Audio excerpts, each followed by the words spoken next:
तो नमस्ते दोस्तों, स्वागत है आपका हमारे और एक नई यूट्यूब वीडियो पे।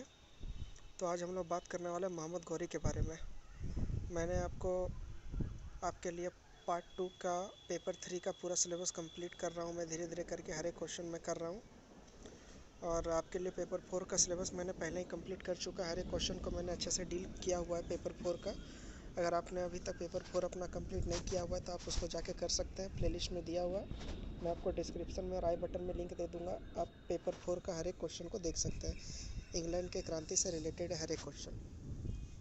तो पेपर 4 मैंने पूरा कंप्लीट लगभग कर दिया है। और एक दो क्वेश्चन मैंने जानबूझ के छोड़ा हुआ, वो क्योंकि उतना इंपॉर्टेंट नहीं है तो मैंने उसको छोड़ दिया। अगर आपको और भी पेपर 4 में कोई भी क्वेश्चन चाहिए तो आप मुझे कमेंट करके नीचे बता सकते हैं। मैं आपके लिए वो उसका आंसर भी रेडी करके ले आऊँगा आपके लिए।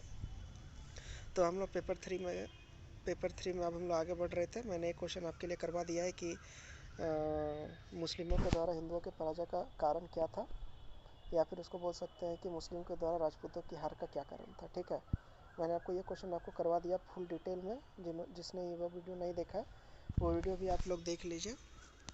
मैं आपको आई बटन और डिस्क्रिप्शन में मैं उसका लिंक आपको दे दूँगा, प्रोवाइड करा दूँगा। ओके, तो आज हम लोग बात करने वाले हैं मोहम्मद गौरी के बारे में। आप ये ध्यान दीजिएगा कि मोहम्मद गौरी के बारे में ना सिर्फ ग्रेजुएशन में बल्कि अदर कम्पिटिटिव एग्ज़ाम में भी मोहम्मद गौरी से रिलेटेड क्वेश्चन पूछे जाते हैं। ठीक है, मिडावल इंडिया का ये एक इम्पॉर्टेंट चैप्टर है। इसी के बाद मुस्लिम साम्राज्य की स्थापना हो गई थी हमारे इंडिया में। तो ये बहुत इंपॉर्टेंट टॉपिक है और मैंने आपको इस वीडियो में डिटेल से कवर किया हुआ है पूरा का पूरा मोहम्मद गौरी। थोड़ा वीडियो लंबा बनने वाला है, लेकिन मैं आपका दावा के साथ बोल सकता हूँ कि जो इस वीडियो में शुरू से लास्ट तक बना हुआ रहेगा, जो स्टार्टिंग से एंड तक जो भी वीडियो देखेगा उसको मोहम्मद गौरी बहुत अच्छे से समझ में आ जाएगा। कहीं भी कोई प्रॉब्लम नहीं होगा। और कहीं कोई प्रॉब्लम होता है तो आप कमेंट तो बेझिझक कर ही सकता है। ठीक है, वीडियो में आगे बढ़ने से पहले आप अगर अभी तक चैनल को सब्सक्राइब नहीं किया तो चैनल को पहले सब्सक्राइब कर लीजिए, बेल आइकन दबा लीजिए इसमें, क्योंकि मैं आपके लिए यही नया नया तरीका वीडियो लाते रहता हूँ। पढ़ाई से रिलेटेड हिस्ट्री का भी मैंने स्टार्ट किया थी, जल्द ही मैं पॉलिटिकल साइंस का भी स्टार्ट जल्दी करने वाला हूँ। इसीलिए सब्सक्राइब बटन दबा के बेल आइकन को दबा लीजिए और जितना से ज़्यादा शेयर कर सकते हैं शेयर कर लीजिए। ठीक है, ज़्यादा से ज़्यादा स्टूडेंट का इसका लाभ मिले। तो चलिए बैक के टॉपिक में आते हैं, मोहम्मद गौरी के बारे में। शुरू से लास्ट तक बिना स्किप के आप बने रहिए। मेरा दावा है कि आपको पूरा अच्छे से पूरा का पूरा समझ में आ जाएगा। ठीक है, तो चलिए क्वेश्चन किस तरह पूछता है पहले हम आप वो देख लेते हैं। क्वेश्चन पूछता है कि भारत पर मोहम्मद गौरी के आक्रमणों पर प्रकाश डालें, या मोहम्मद गौरी के भारत पर आक्रमण के कारणों एवं परिणामों का विश्लेषण करें। ये क्या है यार। ठीक है, मोहम्मद गौरी के भारत पर आक्रमणों के कारणों एवं उसका विश्लेषण करें। इस तरह का क्वेश्चन पूछता है। मोहम्मद गौरी के बारे में फुल डिटेल मैंने आपको बताया हुआ है।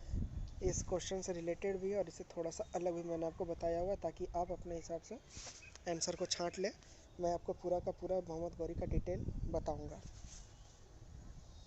ठीक है, वीडियो में बस आपको बने रहना है। वीडियो लंबा होगा उससे कोई दिक्कत नहीं है, स्किप बिना किए देखना है। बस एक वीडियो मोहम्मद गौरी को समझने के लिए काफ़ी है आपके लिए, और आपको हमेशा के लिए याद रहेगा। मैं आपको उस तरीक़ा से बताने जा रहा हूँ।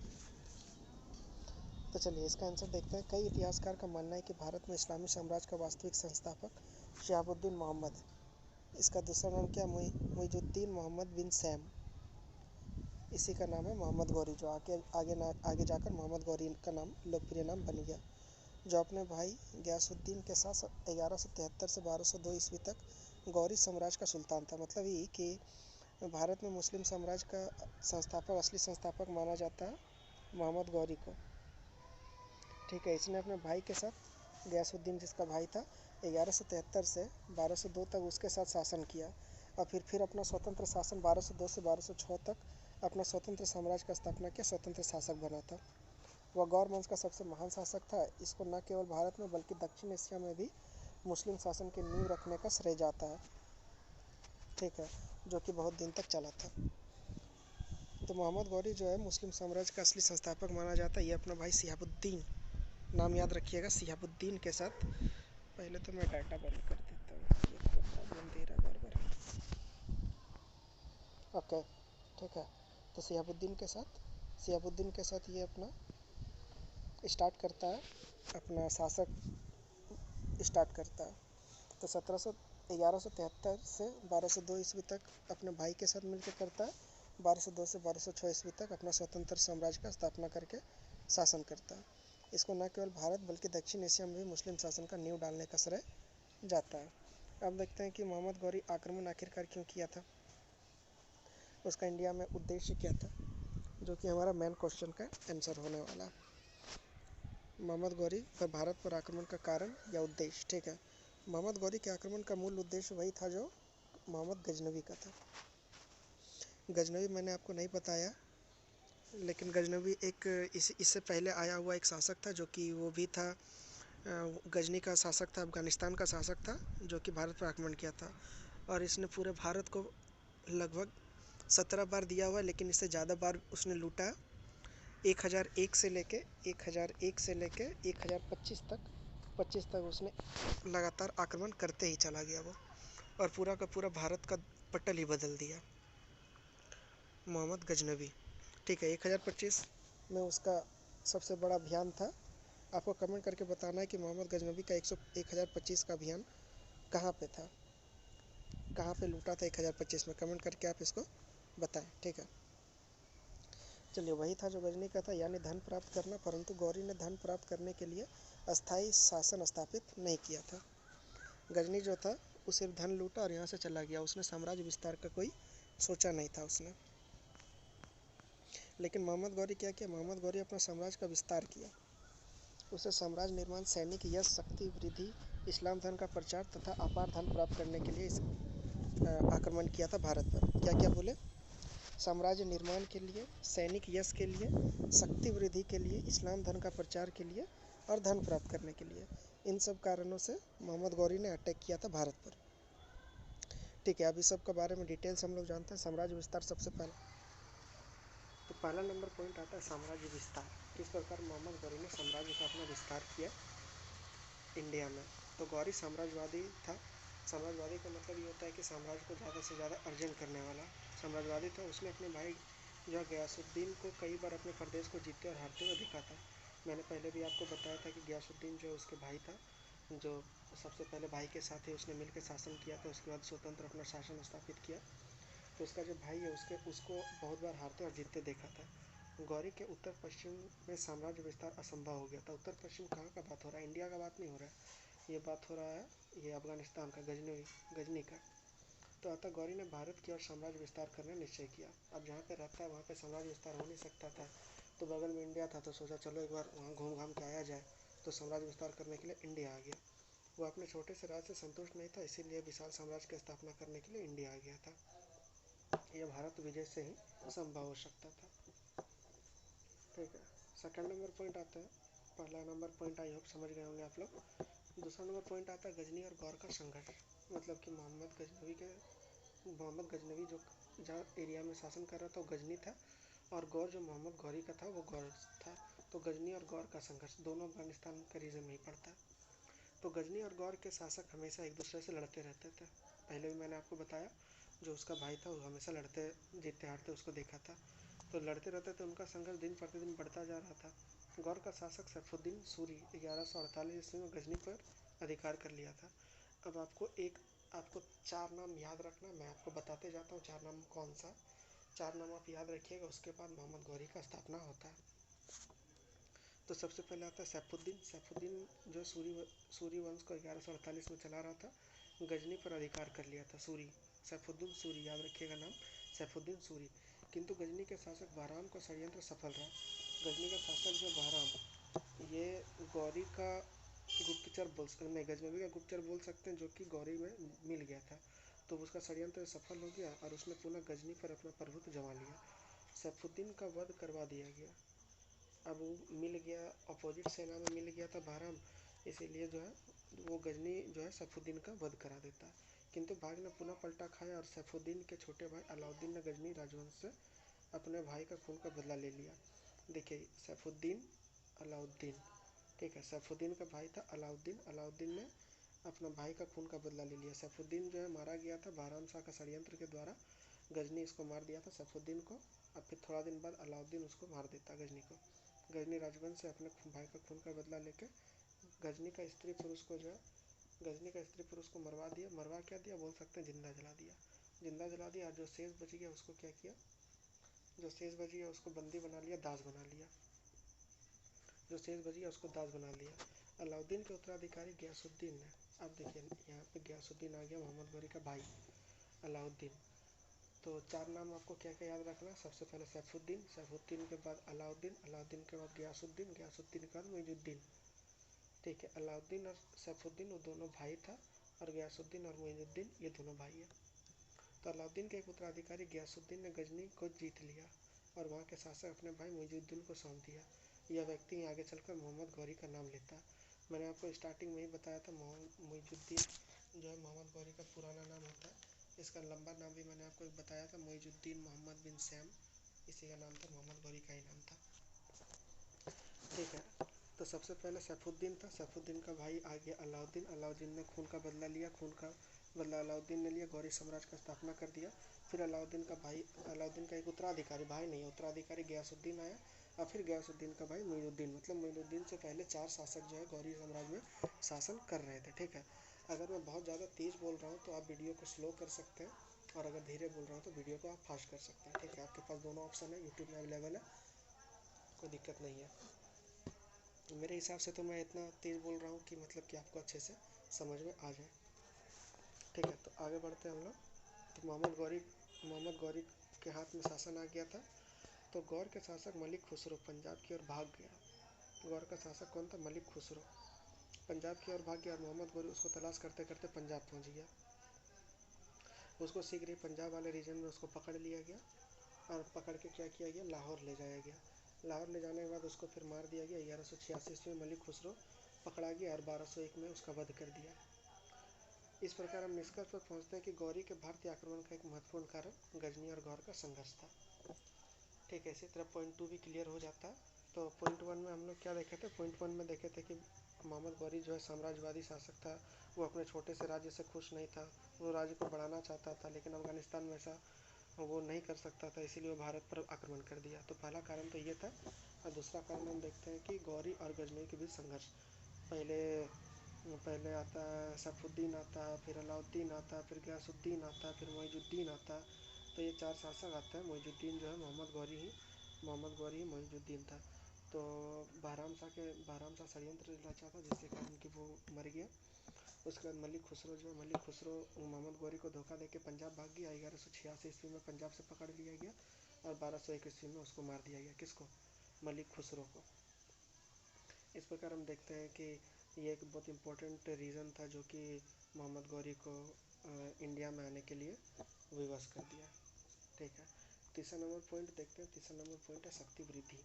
शक्ति वृद्धि में क्या क्या हुआ, हर शासक जो चाहता है अपने आप को समृद्ध शक्तिशाली समझना चाहता है, मतलब दिखाना चाहता है, समझना क्या चाहता है, दिखाना चाहता है कोई भी शासक। तो मोहम्मद गौरी भी चाहता था कि मेरा भी शक्ति का प्रचार और वृद्धि हो, तो इसके लिए वो इंडिया में आक्रमण कर दिया। तो इसके बारे में डिटेल से देखते हैं कि गौरी ने अपने शक्ति वृद्धि के लिए भी भारत पर आक्रमण कर दिया। गौर के शासक चारों ओर से शत्रुओं से घिरे हुए थे। तो जाहिर सी बात है, गजनी का पहले शासन था, गौरी आक्रमण कर दिया तो गजनी के चारों ओर जो है शत्रु घेर लिया था। तो खुरासन से भी अच्छा संबंध नहीं था गौरी का।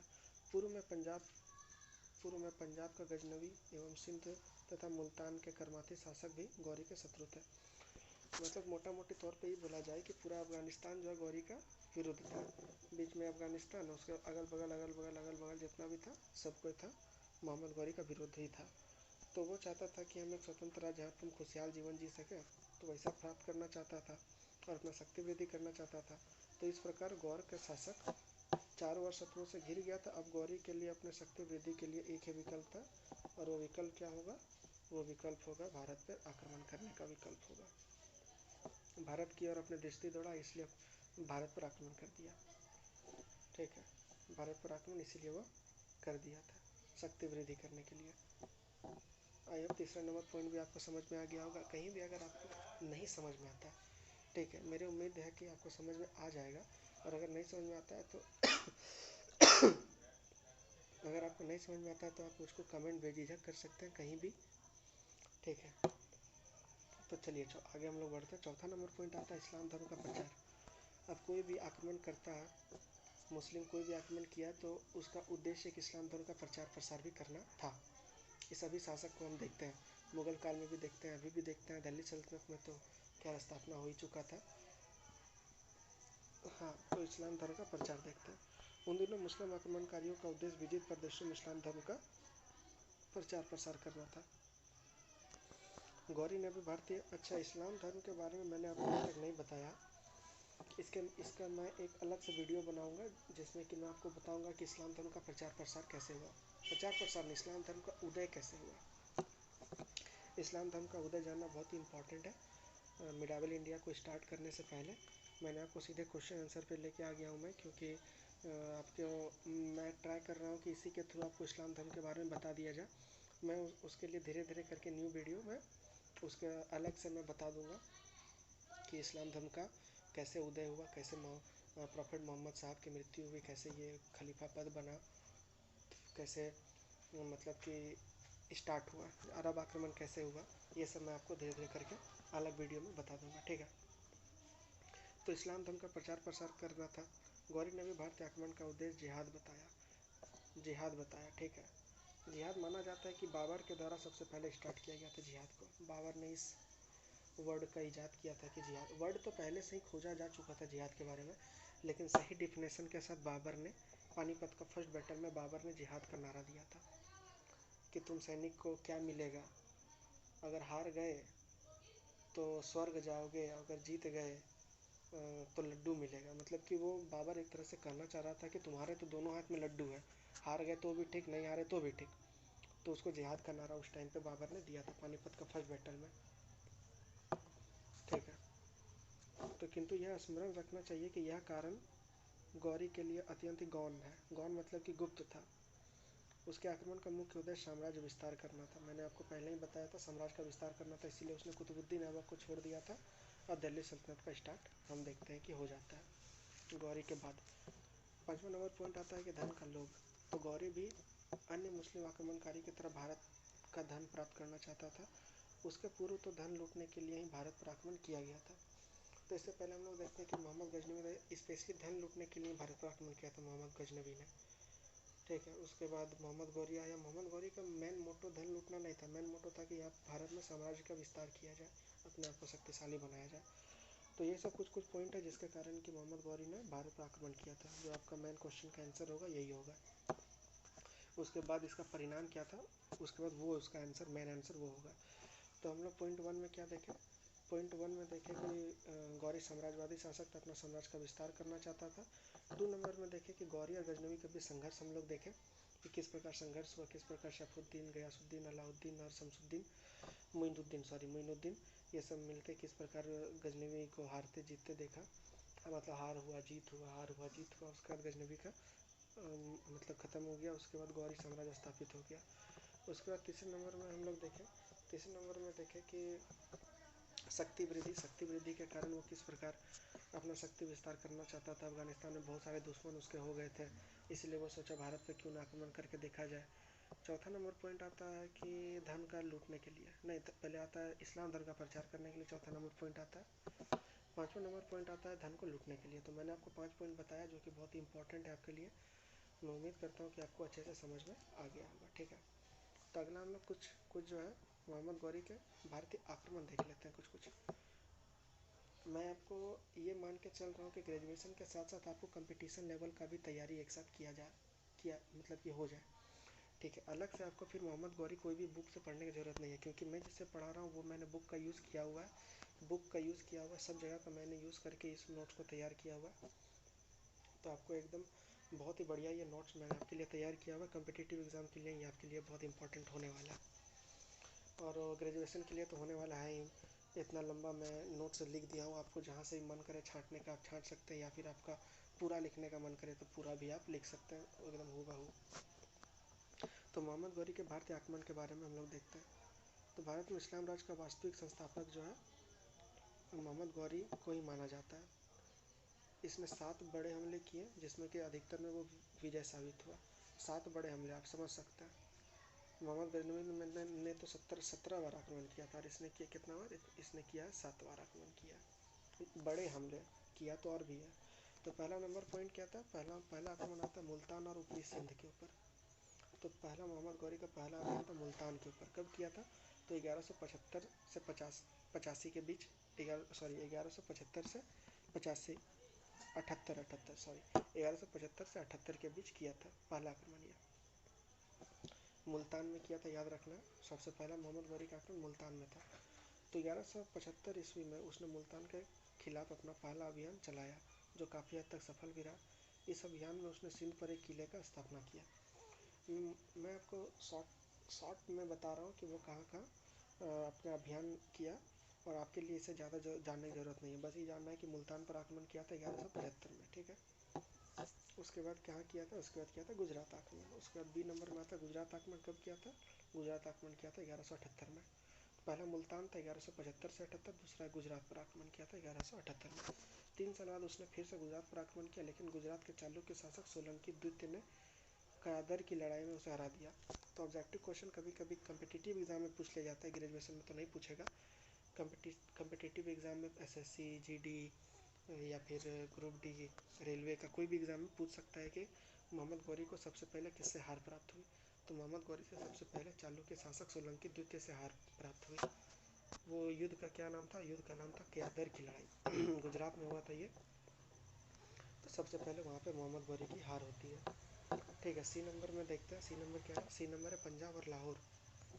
1179 मतलब 1179 और से लेकर 1186, 1179 से लेकर 1186 तक उन्होंने पंजाब में गजनियों की संपत्ति के खिलाफ अभियान चलाया। गजनवियों की संपत्ति, गजनवी पूरा तरह से मिटे नहीं थे, कुछ कुछ गजनवी बचे हुए थे। तो उसके संपत्ति जो था, मतलब कि गजनवी बहुत बार आक्रमण कर किया था भारत में, तो जाहिर सी बात है बहुत सारा संपत्ति उसका होगा। तो उसको लूटने के लिए आक्रमण किया था। परिणाम स्वरूप 1179 ईस्वी में पेशावर, 1179 ईस्वी में ही सिंध, 82 में पंजाब और लाहौर में विजय प्राप्त किया, ठीक है। तो गौरी का ये हो गया चौथा आक्रमण। पांचवा आक्रमण ये बहुत ही फेमस आक्रमण है, जो कि अधिकतर पूछा जाता है कम्पिटिटिव एग्ज़ाम या फिर अदर एग्ज़ाम सब में। ये तराइन का युद्ध ही पूछा जाता है मोहम्मद गौरी का अधिकतर टाइम में। जब ज़्यादा हार्ड अगर क्वेश्चन पूछा जाता है, वो पूछा जाता है मुल्तान, गुजरात कब हुआ था, या तो जनरली तराइन का युद्ध के बारे में पूछा जाता है। 1191 में ये युद्ध हुआ था, तराइन का फर्स्ट बैटल ऑफ तराइन, ठीक है। तो इसके बारे में हम लोग थोड़ा डिटेल से जानेंगे, क्योंकि ये थोड़ा इंपॉर्टेंट है। पंजाब की विजय से मोहम्मद गौरी ने राज्य सीमाएं अजमेर तथा दिल्ली के राजा पृथ्वीराज चौहान के राज्य से मिलने लगी। तो इससे पहले हमने देखा कि 1179 में जो है पंजाब पे आक्रमण कर दिया था, पंजाब को फैला लिया था। 1182 तक आते आते पूरा पंजाब पे आधिपत्य जमा लिया था कौन, मोहम्मद गौरी। तो पृथ्वीराज चौहान के साम्राज्य के साथ ये मिलने लगा था, ठीक है, सटने लगा था। तो इसको देखकर पृथ्वीराज चौहान घबरा गया कि अरे भाई कौन आ गया मेरा सीमा पर, कौन आक्रमण करने लगा, कौन मेरे साम्राज्य पर सटने लगा। जैसे कि आजकल घर बनता है तो नहीं होता कि गली छोड़ा कि नहीं छोड़ा, 6 फीट का गली, 2 फीट का गली, जो भी है जहाँ भी आप रहते हैं, तो छोड़ा कि नहीं छोड़ा। अगर वो ज़्यादा गली सटा देता है तो हम लोग घबरा जाते हैं कि अरे ये गली सटा दिया, अब हम लोग चलेंगे कैसे, हम लोग अपना अपना देख रेख कैसे करेंगे। तो वही पृथ्वीराज चौहान सोच रहा था कि तो मेरे साम्राज्य में घुस आया है, तो कैसे होगा। तो 1179 ईस्वी में गौरी के भटिंडा पर आक्रमण से पृथ्वीराज चौहान चिंतित हो गया। 1179, नवासी इसको बोलता है, 89, 1189 नवासी बोलता है। 1189 ईस्वी में गौरी ने भटिंडा पर आक्रमण किया। भटिंडा पंजाब वाले रीजन में ही आता है। जिससे कि पृथ्वीराज चौहान ज़्यादा चिंतित हो गया। मतलब कि वो जो दीवार जो दे रहा था आपका 2 फीट या 4 फीट का जो दीवार था, वो एकदम पूरा आपके घर में से ही सटा दिया, ऐसा हम लोग बोल सकते हैं। तो वही किया मोहम्मद गौरी ने। तो इसीलिए क्या हुआ, इसीलिए पृथ्वीराज चौहान बोला नहीं नहीं ऐसा नहीं होगा, अब युद्ध करना होगा हमको, क्योंकि अभी तो थाना होना है। अभी तो हम लोग अगर ज़मीन वमीन का कोई मामला होता है तो थाना वाना जा सकते हैं कि अरे मेरा ये ज़मीन आधिपत्य कर लिया है, थाना चले जाते हैं। लेकिन पहले थाना वाना नहीं होता था, पहले सीधा युद्ध होता था। तो 1191 ईस्वी में थानेश्वर से 14 मील की दूरी पर तराइन का मैदान था, वहाँ पे दोनों सेनाओं के बीच मुठभेड़ हुई। इस युद्ध में गौरी की पराजय हो गई। गौरी की फर्स्ट बैटल ऑफ तराइन में गौरी की पराजय हो गई, और एक सैनिक था जिसका नाम था ये खिलजी, जिसका नाम था खिलजी, उसने उसको उठा कर लेके चला गया। मतलब कि एक सैनिक उसको बचा लिया, उसका प्राण की रक्षा एक सैनिक ने किया। मोहम्मद गौरी मूर्छित अवस्था में थे, वो वहाँ से भाग नहीं सकते थे, और फिर उसको उठा के वहाँ से लेके चला गया। कौन, एक सैनिक था। तो मिनहाजुल सिराज देखते हैं, मिनहाजुल सिराज ने इस घटना का वर्णन किया है। मिनहाजुल सिराज जो है मोहम्मद गौरी के शासनकाल के एक लेखक थे। इसने एक किताब लिखा था जिसका नाम था तहकीक-ए-हिंद। मैंने आपको पिछले वीडियो में भी आपको उस किताब के बारे में बताया था। तो आपको बताना है कि मिनहाज-ए-सिराज का जो बुक है वो किस पे आधारित है, किस के बारे में वो मिनहाज-ए-सिराज उस किताब में लिखता है। ठीक है, कमेंट करके आप छाप दीजिए।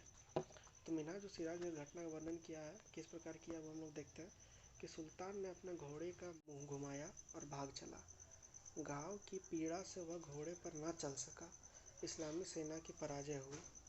सुल्तान घोड़े से गिरा जा रहा था। उसे देखकर एक शेरदिल योद्धा, एक खिलजी नवयुवक ने उसे पहचान लिया। उसको अपनी बाहों में थाम कर घोड़े को ललकार और रणभूमि से उसको बाहर ले गया। तो इसका सीधा सीधा मतलब है कि सुल्तान इतना मूर्छित हो गया था कि वो खुद से घोड़े पर बैठकर जा भी नहीं सक रहा था। तो उसको खिलजी नामक एक योद्धा, मतलब कि एक सैनिक ने उसको अपने अपने सीने पे लिया और घोड़े को लेकर वहाँ से चला गया। मतलब बेसिकली उसका जान बचाया एक सैनिक ने, खिलजी नाम का। तो इस प्रकार देखते हैं कि मोहम्मद गौरी प्रथम तराइन का फर्स्ट बैटल में मोहम्मद गौरी की हार होती है। पृथ्वीराज चौहान की जीत हो जाती है। पृथ्वीराज चौहान बोलता है कि जाओ बेटा ऐश कर लो, तुमको अब हम माफ़ करते हैं। तो बहुत अपमान कर दिया उसका, उसको मारा नहीं, उसको बोला कि तुम जाओ ऐश करो, मौज मस्ती करो, खा पी के फिर आना तुम। तो मोहम्मद गौरी वही किया। वो खा पी अपना घर चला गया। घर कहाँ, गजनी चला गया। गजनी में खा पी के सेना उना तैयार व्यार किया। बोलता हाँ अब ठीक है, अब हम लोग चलो जाके लड़ते हैं। ये नहीं कि जाके मार दें, मोहम्मद गौरी को मार दें, खिस्से ख़त्म कर दें। नहीं, यहाँ पे दिल्ली सल्तनत का पृथ्वीराज चौहान को स्थापना करवाना था, तो उसको छोड़ दिया। तो उसके बाद क्या हुआ कि कुतुबुद्दीन ऐबक आया, मोहम्मद गौरी फिर से आया, इसको हराया, दिल्ली सल्तनत का स्थापना किया, मुस्लिम साम्राज्य स्थापित हो गया। क्या बोले ये लोग, राजा था, हिंदू राजा पहले इसी तरह करते थे, थोड़ा दरिया दिली इंसान था। इसी प्रकार हम देखते हैं KGF 2 में भी अधीरा वही किया था। पहले जब अधीरा जब यश को मार देता, यश मतलब कि अपना रॉकी भाई को जब मार देता तो उसको ख़त्म करो ना यार। 3 घंटा का फालतू का फिल्म इतना लंबा बना दिया है। अधीरा जब पहला टाइम में आता मार दिया था उसको, तो ख़त्म कर देना चाहिए था ना, उसको छोड़ दिया और 2 घंटा और उसके बाद फिल्म चला। और फिर जब रॉकी भाई को टाइम मिलता है अधीरा को मारने का तो भी छोड़ दिया। तभी भी अगर मार देता तो तभी भी मूवी ख़त्म हो जाता, लेकिन नहीं, सस्पेंस, थ्रिलर, ड्रामा, क्राइम, तो यही हुआ था। हमको लगता है तराइन का युद्ध से ही थोड़ा प्रभावित होकर KGF 2 बनाया गया कि एक बार छोड़ देते हैं, फिर देखते हैं दोबारा क्या करता है। तो करेगा क्या रॉकी भाई, अधीरा को कूद डाला अगले बार। तो खैर आते हैं टॉपिक पे तराइन का द्वितीय युद्ध देखते हैं 1192। अगले ही साल तराइन का द्वितीय युद्ध होता है। तो मोहम्मद गौरी अपनी हार और अपमान से बौखलाया हुआ था। अब उसने पहले से अधिक तैयारी के साथ 1192 में बदला लेने का सोचा। 1 साल का टाइम मिल गया, तब काहे नहीं तैयारी ज़्यादा कर लेगा। तो मुस्लिम क्षेत्रों को पाने के लिए आक्रमण की योजना बनाई। उसने इस युद्ध में छल की नीति का पालन किया और पृथ्वीराज चौहान को पराजय कर दिया और उसे मतलब बंदी बनाकर गजनी लेकर चला गया और उसको अंधा कर दिया था। बाद में उसको मृत्यु भी हो जाती है। इसके बाद जो है कुछ अन्य अभियान किया, जैसे कि चंदावर की लड़ाई 1194, बयान ग्वालियर की लड़ाई 95-96, खोखरो का विद्रोह मोहम्मद गौरी का अंतिम विद्रोह था। इसके बाद वो क्लियर हो जाता है मोहम्मद गौरी, खोखरो का विद्रोह लाइव विद्रोह था। तो 1206 ईस्वी में उसकी हत्या कर दी जाती है। 1206 ईस्वी में ही आपको पता होगा कि दिल्ली सल्तनत का नींव डाल दिया जाता है कुतुबुद्दीन ऐबक के द्वारा। तो 1206 से लेकर 1526 तक चलता है दिल्ली सल्तनत। मैं आपको इसका एक अलग से वीडियो लाऊंगा जिसमें कि मैंने एक एक करके सारा डील करूँगा। गुलाम वंश, फिर खिलजी वंश, तुगलक वंश, सैयद वंश, लोदी वंश, एक एक करके 5 वंश को क्लियर करते जाऊँगा, जिससे कि आपको कोई परेशानी नहीं होगा, आपको अच्छे से समझ में आ जाएगा। ठीक है, तो खैर उसके दिल्ली सल्तनत के बारे में जब मैं पढ़ाऊँगा तभी देखा जाएगा। तो इस प्रकार देखते हैं कि मोहम्मद गौरी मर जाता है। तो अब देखते हैं कि मोहम्मद गौरी का परिणाम क्या होता है। आक्रमण किया तो कुछ ना कुछ परिणाम होगा, तो उसका क्या क्या परिणाम देखने को मिलता है। तो मोहम्मद गौरी के भारत आगमन तथा उसके आक्रमण से भारत से बहुत से प्रभाव देखने को मिले। तो जाहिर सी बात है, इतना बड़ा आक्रमण करेगा तो प्रभाव देखने को मिलेगा ही। सबसे पहला नंबर आता है मुस्लिम राज्य की स्थापना। तो मोहम्मद गौरी, तो सबसे पहला नंबर पॉइंट हम देखते हैं कि मुस्लिम साम्राज्य की जो है स्थापना हो जाती है। मैंने आपको पहले ही बताया था कि मुस्लिम साम्राज्य का स्थापना मोहम्मद गौरी असली वास्तविक संस्थापक माना जाता है। तो 8वीं शताब्दी में जो है ना, 8वीं शताब्दी में अरब आक्रमणकारी ने एक बार ट्राई किया था। मैंने आपको बताया था कि 712 ईस्वी में मोहम्मद बिन कासिम के द्वारा यह प्रयास किया गया था, लेकिन यह असफल हो गया। उसके बाद क्या किया, मोहम्मद गजनबी ने भी आक्रमण किया था। मोहम्मद गजनबी भी असफल रहा, लेकिन मोहम्मद गौरी सफल हो गया। ठीक है, लूट खसोट किया, किंतु वह कोई साम्राज्य निर्माता नहीं था। कौन? मोहम्मद गजनबी के बारे में बात किया जा रहा है। लेकिन गौरी ने 12वीं शताब्दी के अंतिम भाग में पंजाब, सिंध, मुल्तान, कन्नौज, अहमदाबाद, पंजाब और ये बंगाल, उत्तर भारत के अनेक प्रदेश जीत लिए। अखंड भारत पर जो है लगभग कब्जा कर लिया था। उसके बाद उसने एक अपना वायसराय को, कुतुबुद्दीन ऐबक को वायसराय बना के भेजा। इस प्रकार उत्तर भारत के हिंदू राजाओं के अवशेष पर मुस्लिम राज्य की स्थापना कर दी गई और यह बहुत दीर्घकालिक तक, लगभग 600 वर्षों तक मुस्लिम शासक का शासन यहाँ पे चला। पहला नंबर है मुस्लिम साम्राज्य का स्थापना हो गया। इसका मैं प्रभाव बता रहा हूँ, परिणाम क्या क्या हुआ। दूसरा नंबर आता है कि हिंदू साम्राज्य का सूर्यास्त हो गया। हिंदू साम्राज्य खत्म हो गया। ख़त्म तो पूरा तरह से नहीं हुआ, कुछ कुछ बचा हुआ था, लेकिन बेसिकली हम लोग बोल सकते हैं कि हिंदू साम्राज्य धीरे धीरे करके कमज़ोर बनते चले गए आगे चलकर। गौरी के भारत आक्रमण के समय बहुत ही महत्वपूर्ण शासक थे, जिनमें अहिलवाड़ का चालुक्य, अजमेर के चौहान, कन्नौज का गढ़वाल, बुंदेलखंड के चंदेल एवं बंगाल के पाल प्रमुख थे। इस सबको आप याद रखिएगा, अपने आंसर में जो है इन सब का जिक्र कीजिएगा।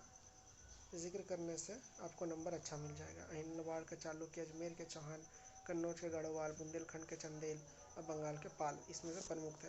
और सबको रौनता हुआ मोहम्मद गौरी आगे बढ़ गया। कई शक्तिशाली राजपूत शासक भारत में एक छत्र राज्य स्थापित करने का प्रयत्न कर रहे थे, परंतु गौरी के आक्रमण ने हिंदू साम्राज्य को तहस नहस कर दिया। तीसरा नंबर पॉइंट आता है दास्ता का बंधन। गौरी द्वारा भारत में मुस्लिम साम्राज्य की स्थापना कर भारतीय इतिहास में परिवर्तन बिंदु था। भारत दस्ता का बंधन में बंध गया था। ठीक है, दस्ता का बंधन का मतलब ये है कि हिंदू साम्राज्य अब अपनी स्वतंत्रता से सब कुछ नहीं कर पा रहे थे। इतना बड़ा दिल्ली सल्तनत, हम देखते हैं कि दिल्ली भारत का केंद्र रहा है शुरू से ही और अभी भी केंद्र ही बना है, अभी तो कैपिटल हो गया। तो हम लोग देखते हैं कि जो केंद्र पे कब्जा कर लेता है वो जो है पूरा का पूरा शक्ति उसके हाथ में होता है। तो मुस्लिम ने भी वही किया था। उसका देखते हैं सांस्कृतिक प्रभाव क्या पड़ा। भारत में मुस्लिम संस्कृति को अस्थायी रूप देने वाला मोहम्मद गौरी ही था। भारत में मुस्लिम संस्कृति के प्रसार का मार्ग पर खुल गया। हिंदू मुस्लिम का संपर्क से हिंदू मुस्लिम संस्कृति का जन्म हुआ। इसका स्पष्ट परिणाम हमें देखने को मिलता है। ये थोड़ा ऐसे करके पढ़ना होगा इसको। निष्कर्ष के तौर पर हम क्या बोल सकते हैं। निष्कर्ष अपने हिसाब से आप उतना देर जो आप 8 पेज 9 पेज का जो आंसर मैंने आपको बताया है उसके हिसाब से अपना आप निष्कर्ष जोड़िए। 1 पेज का लगभग आप अपना निष्कर्ष जोड़िए, जिससे कि आपको बहुत अच्छा नंबर मिलने का चांस है। निष्कर्ष ग्रेजुएशन में निष्कर्ष बहुत ज़रूरी है। अगर आप निष्कर्ष को ऐड नहीं करते हैं तो आपका जो है आंसर जो फीका फीका लगेगा। जो आंसर चेक करता है वो स्टार्टिंग और लास्ट में ही ज़्यादा ध्यान देता है। तो निष्कर्ष में ही अपने सारी बातों को आप रख दीजिए। 8 पेज 9 पेज जो जितना लंबा भी आपका आंसर है, उतना लंबा आंसर में आप लोग क्या लिखें। निष्कर्ष में एक आमतौर पर समरी होता है पूरा आंसर का। तो देखिए क्या है कि अतः निष्कर्ष के तौर पर यह कह सकते हैं कि मोहम्मद गौरी का भारत पर आक्रमण से न केवल हिंदू के लिए विकट परिस्थिति को जन्म देता बल्कि यह पूरे भारत को ही अपना प्रभाव छोड़ा। इसके बाद ही कुतुबुद्दीन ऐबक, जो कि गौरी का एक गुलाम था, के द्वारा भारत में दिल्ली सल्तनत की स्थापना हो जाती है। ठीक है, इस प्रकार हमारा ये मोहम्मद गौरी का पूरा हिस्ट्री, ज्योग्राफी, जो भी ये बोल सकते हैं, पूरा का पूरा मोहम्मद गौरी ख़त्म हो गया। उम्मीद करते हैं कि आपको ये पूरा वीडियो अच्छे से समझ में आ गया होगा। अगर आप स्क्रीनशॉट लेना चाहते हैं तो एक पेज का स्क्रीनशॉट ले सकते हैं। ये रहा पहला पेज में मैंने मोहम्मद गौरी का उदय कैसे हुआ मैंने आपको वो बताया था। ठीक है, मोइनुद्दीन सैम से प्रसिद्ध हुआ था। फिर मोहम्मद गौरी पर भारत पर आक्रमण का उद्देश्य क्या क्या था, साम्राज्य विस्तार, इस्लाम धर्म का प्रसार, गजनीगौर का संघर्ष, धन का लूटना। ठीक है, ये सब था। आप स्क्रीनशॉट अगर लेना चाहें तो ले सकते हैं अच्छे से। मैं आपको बहुत ही अच्छे तरीक़ा से पूरा का पूरा वीडियो में अच्छे से मोहम्मद गौरी को कवर कर दिया है। ठीक है, आपको इसके बाद आपको कोई भी बुक देखने का कोई ज़रूरत नहीं पड़ेगा। आप अच्छे से इसे से कम्पिटिटिव एग्ज़ाम तक का मैंने आपको तैयारी करवा दिया। ठीक है, कम्पिटिटिव एग्ज़ाम में वो सब नहीं पूछता, कम्पिटिटिव एग्ज़ाम में ये पूछता है। इसका आप स्क्रीनशॉट ले सकते हैं कि कहाँ पे उसने कब आक्रमण किया, क्यों आक्रमण किया, कौन सा शासक नहीं था। ठीक है, इसका आप स्क्रीनशॉट ले लीजिए। मुल्तान, गुजरात, पंजाब, तराइन, अरे यार ठीक है। तो मैं उम्मीद करता हूँ कि आपको ये, अगर शुरू से लास्ट तक अगर आप इस वीडियो में बने हैं तो आपको अच्छे से इस वीडियो में मोहम्मद गौरी के बारे में जो भी बताया गया होगा आप अच्छे से समझ में आपको आ गया होगा, मैं उम्मीद करता हूँ। अगर नहीं समझ में आया तो आप कमेंट बॉक्स में अपना कमेंट कर सकते हैं। ठीक है, बस आज के लिए इतना ही। अगर अगर आपने अभी तक चैनल को सब्सक्राइब नहीं किया तो चैनल को सब्सक्राइब कर लीजिए। बहुत ही मेहनत लगता है ये वीडियो बनाने में, पहले लिखने में, फिर वीडियो रिकॉर्ड करने में। मैं आपके लिए बहुत ही मेहनत कर रहा हूँ, तो आपका भी फ़र्ज़ बनता है कि मुझे थोड़ा मोटिवेट करें। लाइक भी वीडियो को किया कीजिए। लाइक करने से मुझको थोड़ा अंदर से एनर्जी फील होता है कि नए नए स्टूडेंट लोग पढ़ रहा है, तो थोड़ा मैं भी थोड़ा अच्छे से बनाऊँ।